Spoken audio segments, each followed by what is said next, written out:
வேதாந்த தேசிகர் சொல்கின்றார், பூமி சூரியனை சுற்றுகிறது, இல்லை என்று சொல்லவில்லை. ஆனால் 365 நாளும் அந்த பிசகாமல் எப்படி சுற்றி வருகிறது, அதுதான் இறைவனுடைய ஆணை.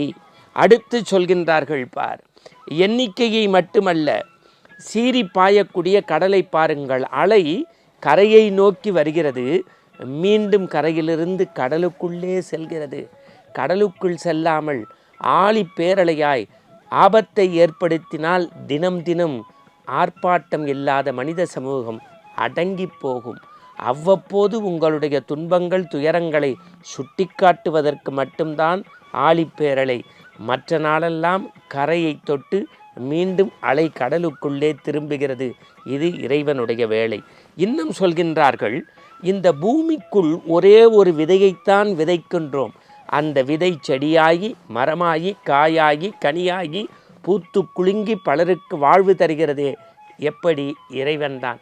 வேடிக்கையாக விளம்பரங்களில் சொல்வார்கள், இளநீருக்குள் நீர் இருப்பது யார், கல்லுக்குள் தேரை வைத்தது யார்?